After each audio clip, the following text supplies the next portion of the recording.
Good morning friends, स्वागत आहे तुमचं आजच्या प्री मार्केट रिपोर्टमध्ये. तर मग चला सुरुवात करूयात आजच्या प्री मार्केट रिपोर्टला आणि जाणून घेऊयात की आज मार्केटमध्ये काय होऊ शकतं ते. सगळ्यात सुरुवातीला पाहूयात की US मार्केटमध्ये काल रात्री काय झाले ते. मित्रांनो, काल रात्रभर US मार्केट पॉझिटिव्ह होतं, सुरुवातीपासनं ते अगदी शेवटच्या 1 तास आधीपर्यंत. आणि शेवटच्या 1 तासामध्ये पूर्ण जो काही गेन आहे तर तो पूर्ण खाऊन मार्केट जवळजवळ 1.5 ते 2% लोअर बंद झालेलं आहे. मग असं नक्की काय घडलं हे आपण पाहूयात. तर यासाठी एक महत्त्वाची गोष्ट कारणीभूत ठरली, ती म्हणजेच फेडचे जे एक गव्हर्नर आहेत, म्हणजे तिथे बरेच सारे लोक असतात, तर त्यातलाच एक जो गव्हर्नर होता, जो फेडचा चेअरमॅन नाही आहे हे लक्षात घ्या. तर त्यानं एक असं स्टेटमेंट दिलं. त्याने सांगितलं की जे काही रेट कट्स लोक वाट पाहत आहेत फेडकडनं, तर ते मे बी ह्या पूर्ण 2024मध्ये कदाचित होणारही नाहीत. तर असं एक स्टेटमेंट दिल्यामुळे ते मार्केटला पूर्णपणे खाली घेऊन गेलं. आता या लोकांचा यांच्याच शब्दावरती कदाचित विश्वास नाही, कारण फेडचा चेअरमॅन म्हणतो की या वर्षामध्ये 3 रेट कट आम्ही करू, आणि त्यांचाच एक माणूस येऊन सांगतो की कदाचित या वर्षामध्ये एकही रेट कट होणार नाही. त्यामुळे ह्या गोष्टी मार्केटला खूप वॉलटाईल करतात. आता यातलं खरं काय किंवा होणार आहे नाही होणार आहे, तर हे अजूनही काही क्लिअर नाही आहे. तर ते थोडंफार क्लिअर होईल आज रात्री. आज रात्री का? तर आज रात्री US मध्ये जॉबचा डेटा येणार आहे. तो जॉब्स डेटा जर एक्सपेक्टेशनपेक्षा चांगला आला तर तो मार्केटसाठी चांगला नाही, लक्षात ठेवा. परंतु तो जर एक्सपेक्टेशनपेक्षा कमी आला तर तो स्टॉक मार्केटसाठी चांगला राहील.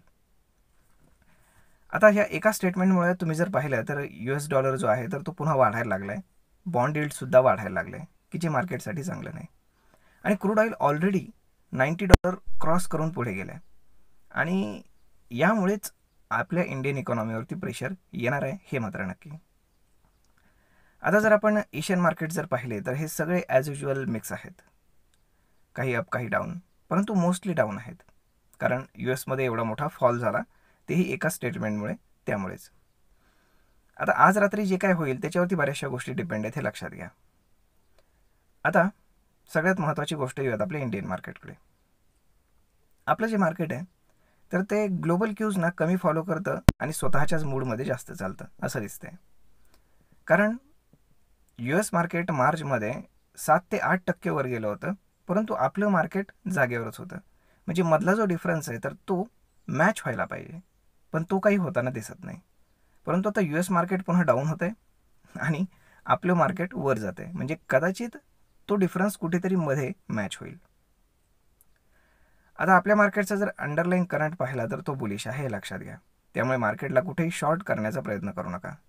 जिथे कुठे एखादा चांगला डिप मिळेल इंट्राडेमध्ये 100-150 पॉईंट्सच्या आसपास, तर ती एक बाईंग अपॉर्च्युनिटी असं समजा, कारण मार्केट बेरिश नाही आहे. तर मग अशा पद्धतीनं जर स्टॉक स्पेसिफिक सांगायचं झालं तर HDFC बँकचा ऑलरेडी ब्रेकआउट झाला आहे. त्याच्यामध्ये एक चांगलं मुवमेंट आपल्याला पाहायला मिळेल, कारण तोच निफ्टी आणि बँक निफ्टी दोघांनाही चांगल्यापैकी सपोर्ट करतो आहे. दुसरा स्टॉक आहे बजाज फायनान्स. आज बजाज फायनान्सचं आउटलुक येणार आहे, फ्युचर आउटलुक, की जे मोस्टली असं मानलं जातं आहे की ते खूप इम्प्रेसिव्ह असेल. कारण एकंदर स्टॉक प्राईज आणि बाकीच्या ज्या त्यांच्या बिझनेसच्या गोष्टी आहेत तर त्या सगळ्या एकंदर ॲनालिसिस करून जे काही एक्सपर्ट आहेत ते असं सांगतायत.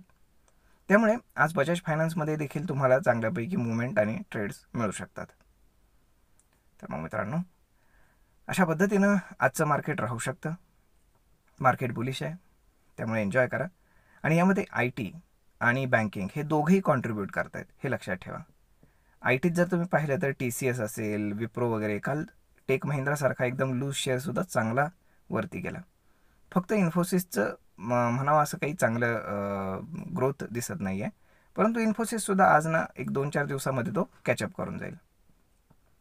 तर मित्रांनो, आय होप तुम्हाला ही माहिती, हा व्हिडिओ नक्कीच ट्रेडिंग करण्यासाठी, इन्व्हेस्टमेंट करण्यासाठी उपयोगी पडत असेल. आपण भेटूयात पुढच्या एका नवीन व्हिडिओमध्ये. तोपर्यंत धन्यवाद.